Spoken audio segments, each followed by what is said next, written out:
Hi guys, तर तुम्ही बघू शकता मी आता जस्ट चहा पित आहे, गुळाचा चहा. तो पण आम्ही सकाळी वॉकिंगला जातो तेव्हा आम्ही तिथे कधीतरी चहा पितो. त्यानंतर मी रेडी झाले ते तुम्ही बघू शकता, कारण आज होती शुक्रवार पूजा श्रावण महिन्यातली आणि आम्हाला सवासणी वगैरे वाढायच्या होत्या, त्यामुळे आम्ही मस्तपैकी लवकरच पूजा करून घेतली होती. आणि या बघा आमच्या सवासणी.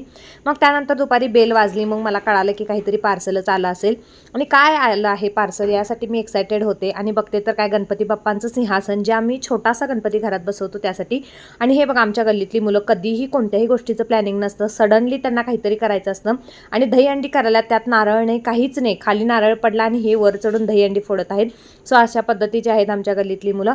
मग त्यानंतर आम्ही गेलो इचलकरंजीला आणि आम्ही एका कामासाठी गेलो होतो. तेव्हा आम्ही बघितली, इतकी सुंदर सुंदर घरं होती ना गाईस, खरंच एकसारखी होती आणि इतकं भारी वाटत होतं ते बघायला. आम्ही सारखे बघत होतो. आमचं पण सुंदरच आहे घर, पण तरीसुद्धा ते एकसारखे होते. मग त्यानंतर आम्ही गेलो काटाकीर मिसळ खायला आणि तुम्ही बघू शकता इथे येऊपर्यंत आम्ही वेट करत होतो. त्यानंतर आली चीज मिसळ आणि इतकी छान आणि सुंदर टेस्टी होती. त्यानंतर आम्ही घेतला होता मठ्ठा पण.